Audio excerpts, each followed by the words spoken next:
너의 구원을 이루라는 제목입니다. 부제로 하나님의 일하시는 방법, 하나님의 역사하는 방법, 이렇게 제목을 정해 볼 수 있겠습니다. 먼저 우리는 신앙생활을 하면서 많은 사람들이 영적인 신앙생활, 영적 생활, 영적 많은 얘기들을 들어볼 수 있을 겁니다. 초대교회에 보면 영적인 신앙생활을 한다고 하면서 다양한 방법들을 행했습니다. 그 가운데 몇 가지가 있는데, 하나는 일단 음식을 먹지 않고 살아가는 겁니다. 그리고 결혼도 하지 않는 금욕적인 삶을 살아가는 겁니다. 그러면서 또한 고행까지 하면서 살아가는 겁니다. 초대교회의 시리아 출신 수도사였던 사이먼 스틸라이트라고 하는 사람이 있었는데, 그 사람은 기둥 위에, 높은 기둥 위에서 살았는데 약 15m 정도의 높은 기둥 위에서 세상과 단절된 그런 삶을 살았고요. 또 한 사람, 이집트의 수도사였던 안토니라고 하는 사람은 그의 생애 저 대부분을 사막에서 그렇게 생활해 갔습니다. 그것이 영적인 생활이라고 생각하며 살아간 사람들이죠. 성경은 이러한 삶을 결코 영적인 삶이라고 말하지 않습니다. 또한 명상한다 하면서 하나님과 나만이 교제한다고 하면서 오랜 시간 단둘이서만 앉아서 계속 긴 시간을 보내고만 있는 사람이 있습니다. 자기의 삶을 팽개친 채 그렇게 살아가는 사람들이 있습니다. 기도는 우리에게 반드시 필요하지만 그렇다고 해서 이것이 영적인 생활이다라고 말할 수는 없습니다. 그와 같은 것은 영적인 생활이 아닙니다. 언제나 진리는 우리에게 행동을 요구하고 있다라고 하는 겁니다. 진리는 언제나 우리가 행동하며 살아가기를 원합니다. 성경은 우리에게 행동하기를 원하지 그렇게 세상과 단절되어 살아가기를 원하지 않습니다. 성경은 우리가 세상이라는 무대 속에 들어가 빛과 소금의 역할을 하며 우리의 삶을 통해서 하나님께 영광을 드리며 살아가기를 원하는 것이 성경적인 삶입니다. 오늘 본문에 읽었었는데 본문 앞에 빌립보서 2장 5절로 11절까지 말씀이 있습니다. 우리 한번 읽어보십시다. 빌립보서 2장 5절로 11절을 한번 읽어보겠습니다. 같이 읽겠습니다. 너희 안에 이 마음을 품으라. 곧 그리스도 예수의 마음이니 그는 근본 하나님의 본체시나 하나님과 동등됨을 취할 것으로 여기지 아니하시고 오히려 자기를 비워 종의 형체를 지키사 사람들과 같이 되셨고 사람의 모양으로 나타나사 자기를 낮추시고 죽기까지 복종하셨으니 곧 십자가에 죽으심이라. 이러므로 하나님이 그를 지극히 높여 모든 이름 위에 뛰어난 이름을 주사 하늘에 있는 자들과 땅에 있는 자들과 땅 아래에 있는 자들로 모든 무릎을 예수의 이름에 꿇게 하시고 모든 입으로 예수 그리스도를 주라 시인하여 하나님 아버지께 영광을 돌리게 하셨느니라. 참된 기독교 신앙이 무엇인가를 우리는 먼저 첫 번째로 생각해 보겠습니다.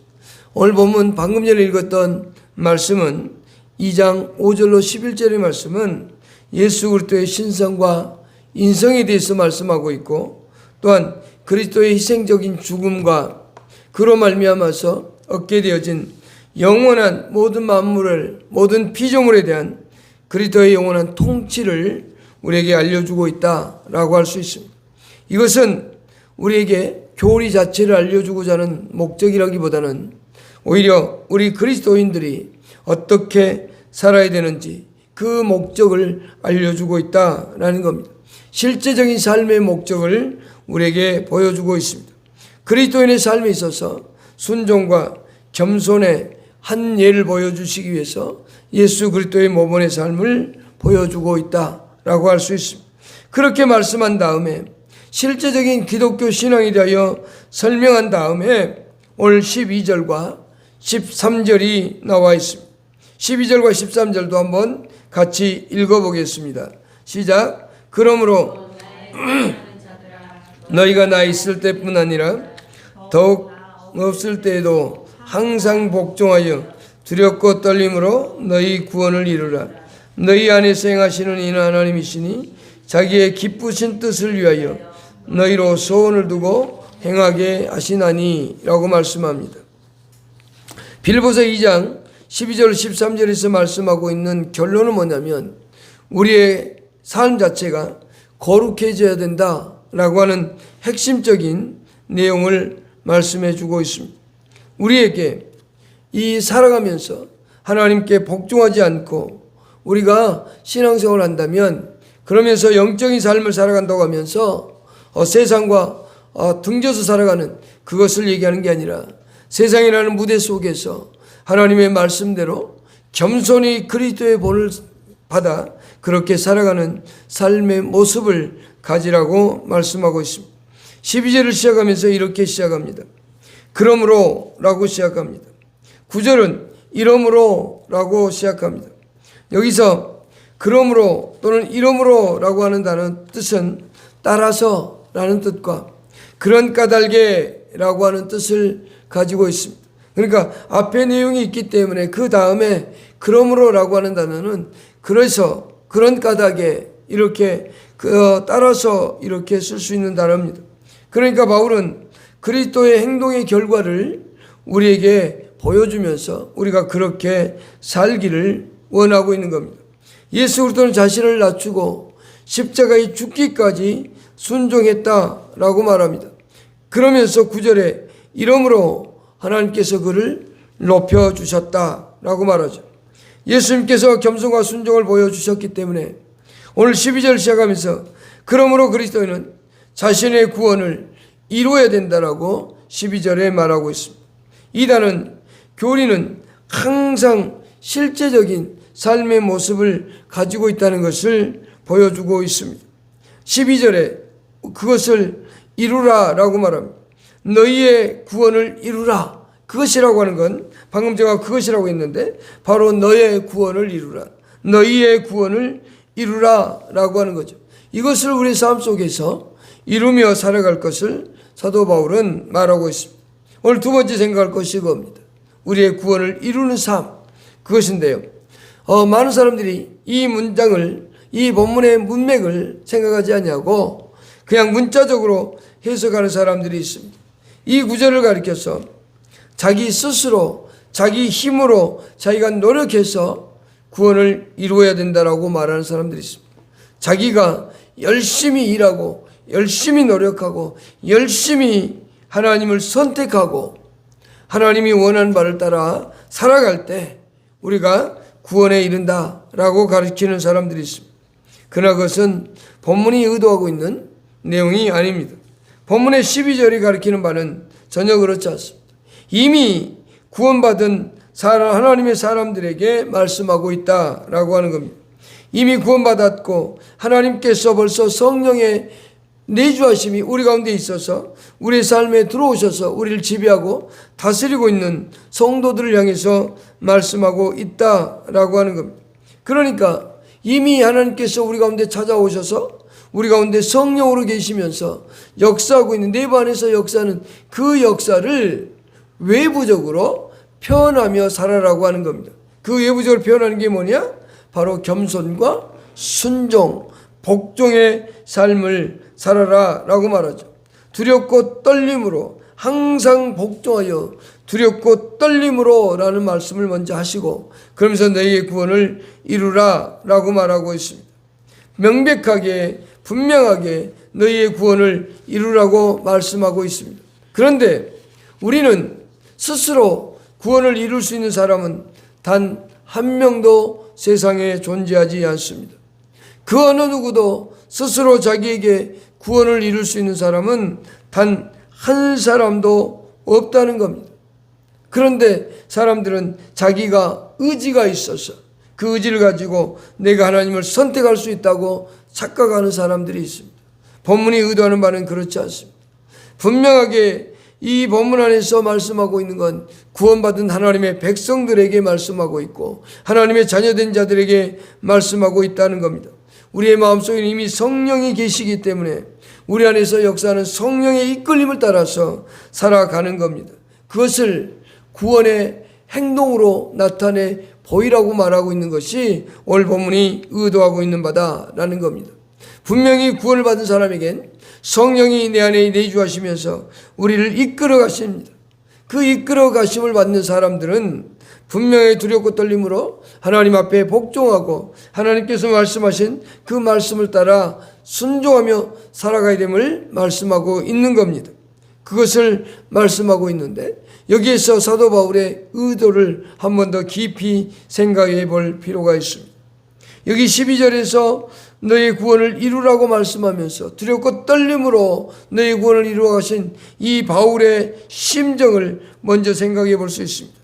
먼저 15절 조금 더 내려가서 15절을 한번 보십시다. 빌립보서 2장 15절에 다 같이 한번 읽어보겠습니다. 이는 너희가 흠이 없고 순전하여 어그러지고 거스르는 세대 가운데서 하나님의 흠 없는 자녀로 세상에서 그들 가운데 빛들로 나타내며 라고 되어 있습니다. 여기에 자녀가 나오고 흠이 없는 단어가 나오고 어그러지고 거스르는 세대와 같은 말씀이 나옵니다. 이 말씀은 신명기 32장 4절과 5절에도 나타납니다. 신명기 32장 4절과 5절을 읽어보겠습니다. 그는 반석이시니 그가 하신 일이 완전하고 그의 모든 길이 정의롭고 진실하고 거짓이 없으신 하나님이시니 공의로우시고 바르시도다. 그들이 여호와를 향하여 일을 행하니 하나님의 자녀가 아니요 흠이 없고 삐뚤어진 세대로다 라고 말하죠. 빌립보서 2장 15절에서 말하고 있는 어그러지고 거스러진 세대, 흠이 없는 그런 자들이 아님을 그들에게 말씀하고 있습니다. 바울은 바로 모세가 했던 그 말씀을 되새기면서 그렇게 말하고 있는 겁니다. 이스라엘 백성들은 하나님의 손에 의해서 애굽에서 구원을 받았습니다. 그들이 잘났기 때문이 아닙니다. 그들이 무엇인가 하나님으로부터 하나님께 뭔가 사랑을 받을 만한 것이 있어서가 아닙니다. 그들은 지혜롭지도 않았고 그들은 총명하지도 않았고 그들은 다른 민족보다 수가 많은 백성들도 아니었습니다. 그럼에도 불구하고 하나님은 그들을 사랑하셨기 때문에 그들을 사랑했기 때문에 그들을 부르시고 그들에게 구원의 은혜를 베풀어 주셨다라고 하는 것이 그들을 구원하신 유일한 이유였습니다. 하나님은 그들을 사랑하셨기 때문에 그들을 모세를 통해서 부르셨고 그들을 구원해냈다라고 하는 거죠. 그럼에도 불구하고 그들은 애굽으로 돌아가고자 하는 삶의 모습을 수도 없이 보여주고 있었다라고 하는 겁니다. 그들은 하나님의 인도하셨고 그들이 하나님의 마음을 그들은 하나님께서 그렇게 사랑했음에도 불구하고 그들은 하나님께로 돌아가지 않는 그들의 모습을 보여줍니다. 그들은 악한 자로서의 삶의 모습을 늘 보였습니다. 그럼에도 불구하고 하나님은 그들을 끊임없이 사랑하고 또 사랑하셨다라고 하는 겁니다. 그래서 모세는 이제 가나안 입성을 앞두고 있는 그 백성들을 바라보면서 마지막으로 외치고 있는 겁니다. 마지막으로 32장에서 호소하는 겁니다. 그들이 이스라엘을 발로 찼다라고까지 하면서 그럼에도 불구하고 하나님 그들을 사랑하고 있다. 가나안 땅에 들어간다면 결코 하나님을 배반하지 말고 하나님을 경외하고 하나님께 겸손하고 경외하며 순종할 것을 말하고 있는 겁니다. 바울 또한 지금 이 모세의 심정으로 이 빌립보서를 쓰고 있는 겁니다. 이 빌립보서는 감옥에서 바울이 기록했습니다. 그가 모세가 가졌던 그 느보산에서 이스라엘 백성들이 들어가는 모습을 바라보며 죽어갔지만 그러나 마지막 그 장면 앞에서 마지막 가나안 입성을 앞둔 백성들 앞에 호소하면서 하나님을 경외하며 복종하며 순종할 것을 신명기 32장에서 말씀했듯이 바울 또한 이 빌립보에서 그렇게 말하고 있다는 겁니다. 바울은 자기가 감옥에서 언제 죽을지 정확히 알지 못합니다. 자신이 여기서 죽을지 아니면 구출되어서 좀 더 시간을 보낼지 그것은 알 수 없으나 지금 바울의 마음속엔 이 편지가 이 빌립보 교인들에게 보내는 이 마지막 서신이 될 거라고 하는 사실을 그는 누구보다도 잘 알았습니다. 빌립보 교인들의 현재 상황이 바로 가나안 입성을 두고 있는 그 이스라엘 백성과 유사하다라고 하는 것을 깨달았던 겁니다. 그래서 빌립보 교인들을 향해서 그렇게 애절한 마음으로 호소하고 있는 내용이 바로 12절, 13절입니다. 그래서 하나님 앞에서 두렵고 떨림으로 항상 복종하면서 두렵고 떨림으로 너희를 구원하신 그 구원을 잊어버리지 말고 삶으로 하나님께 경배하고 경외하면서 살아가라고 말합니다. 그리고 그 구원받은 것을 끝까지 이루도록 말하고 있습니다. 우리의 행동을 통하여 이 구원이 이루어지지 않도록 하나님 계속적으로 하나님을 경외하며 섬기며 살라고 말하고 있습니다. 그러나 그 구원을 이루시는 분이 누구냐라고 하는 것을 바로 13절에서 그는 설명합니다. 13절 보십시다. 빌립보서 2장 13절에 다 같이 한번 다시 읽겠습니다. 너희 안에서 행하시는 이는 하나님이시니 자기의 기쁘신 뜻을 위하여 너희에게 소원을 두고 행하게 하시나니 라는 겁니다. 세 번째 생각할 것이 하나님의 역사하심입니다. 우리가 우리의 구원을 이룬다고 하지만 우리는 실제로 그 일을 행할 수 없습니다. 그 일을 행하시는 분은 누구냐? 바로 성령을 통해서 역사하시는 하나님이시다는 사실을 우리는 알아야 됩니다. 빌립보 2장 12절에서 항상 복종하여 두렵고 떨림으로 너희의 구원을 이루어가신 그 말씀을 바로 뒤이어서 말씀하고 있는 게 13절입니다. 너희 안에서 행하시는 이는 하나님이시다 라고 말이죠.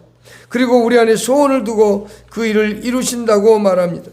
실질적으로 그 일을 이루시고 역사하시는 분은 바로 하나님이라는 겁니다. 하나님께서 우리를 다스리시고 역사해 가신다라고 하는 겁니다.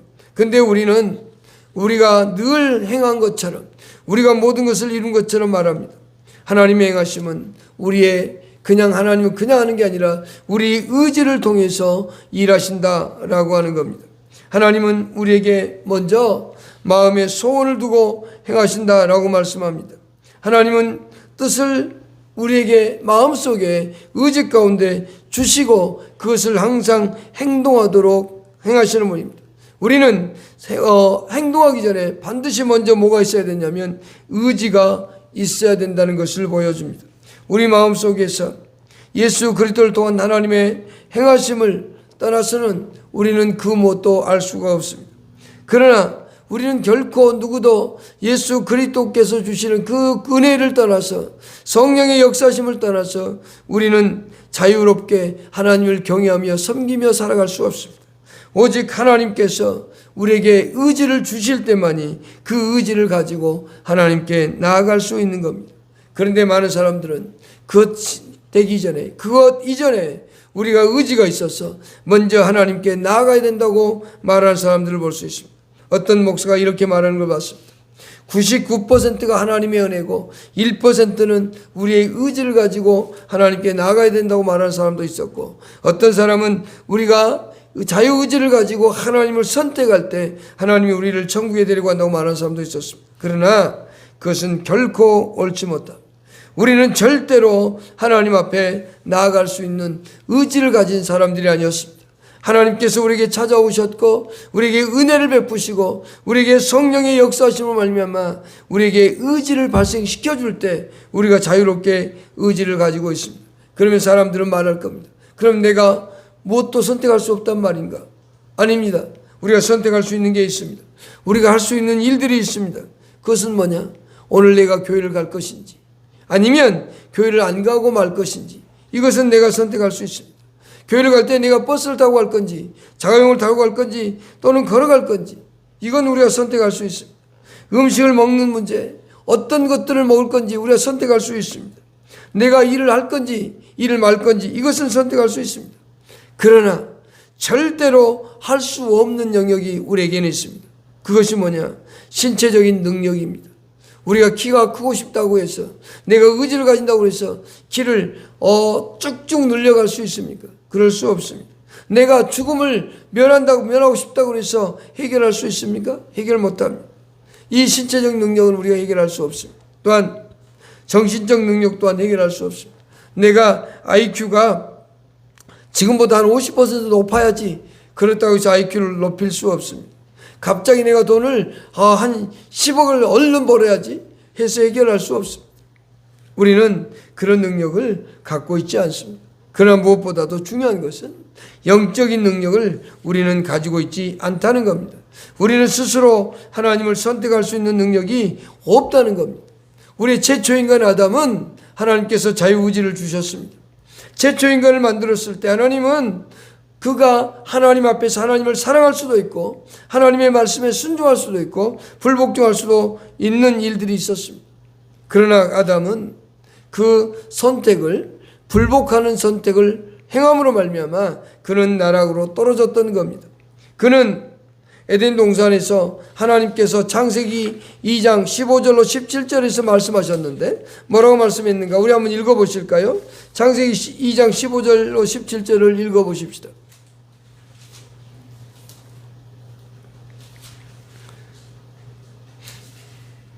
여호와 하나님이 그 사람을 이끌어 에덴 동산에 두어 그것을 경작하며 지키게 하시고 16절 다 같이요. 여호와 하나님이 그 사람에게 명하여 이르시되 동산 각종 나무의 열매는 내가 임의로 먹되 선악을 알게 하는 나무의 열매는 먹지 말라. 내가 먹는 날에는 반드시 죽으리라 하시니라. 아담은 복종하거나 불복할 수 있는 자유를 의지를 가지고 있었습니다. 그러나 하나님의 명령에 불복종함으로 말미암아서 그는 에덴 동산에서 쫓겨났고 그는 하나님을 선택할 수 있는 자유의지를 상실했습니다. 그래서 에덴 동산에서 죄를 지었을 때 하나님이 찾아왔을 때 이 아담은 하나님을 피하여 숨었습니다. 그러므로 인해서 자신이 자유의지를 가지고 하나님을 찾아갈 수 있는 능력을 상실했음을 드러내 보여주었습니다. 그 이후 우리 모든 인간은 동일하게 하나님을 선택할 수 없는 죄 가운데 살아간다라고 말하고 있습니다. 하나님의 은혜가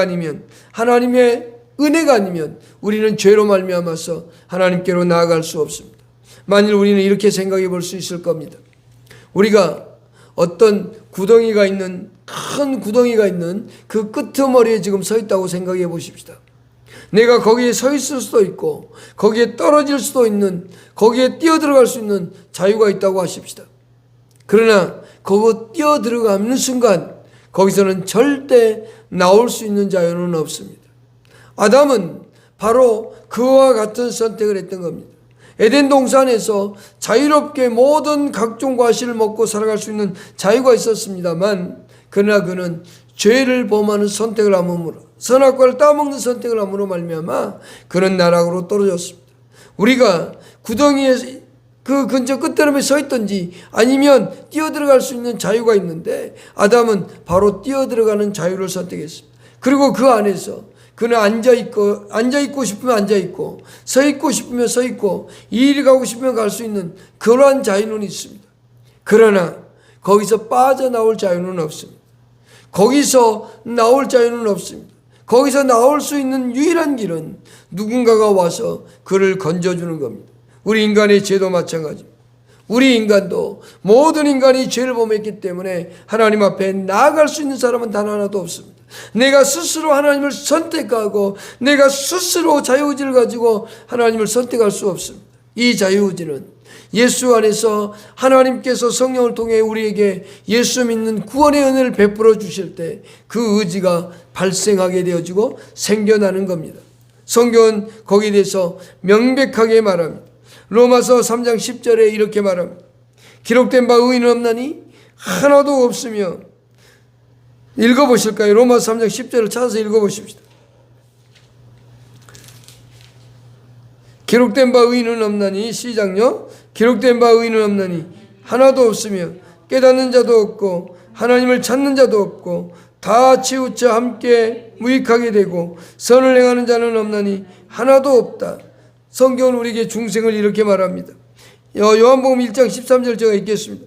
이는 혈통으로나 육정으로나 사람의 뜻으로 나지 아니하고 오직 하나님께로부터 난 자들이라고 말씀합니다. 우리 인간은 죄 때문에 절대로 하나님을 선택할 수 없습니다. 그렇기 때문에 하나님께서는 하나님의 사랑과 은혜 속에서 우리를 구원하신다고 말합니다. 예수님은 요한복음 6장 44절에서 나를 보내신 아버지께서 이끌지 아니하시면 아무도 내게 올 수 없으니 오는 그들을 내가 마지막 날에 다시 살리리라고 말씀합니다. 하나님의 초자연적인 역사가 있지 않고는 우리는 하나님을 선택할 수 있는 사람은 단 한 사람도 없다는 겁니다. 하나님께서 우리에게 은혜를 베풀어 주셨고 하나님께서 우리에게 찾아오셔서 우리를 친히 불러주시고 우리를 하나님의 자녀 삼아 주셨다는 겁니다. 그러므로 말미암아 우리는 구원을 받은 자고 성령이 우리 안에서 역사하고 계시다는 사실을 우리는 인정하고 있다는 거죠. 우리는 예수 그리스도 안에서 구원받은 자로 이 세상을 살아가고 있습니다. 에베소서 2장 8절로 10절을 우리 한번 먼저 보십시다. 에베소서 2장 8절로 10절을 보겠습니다.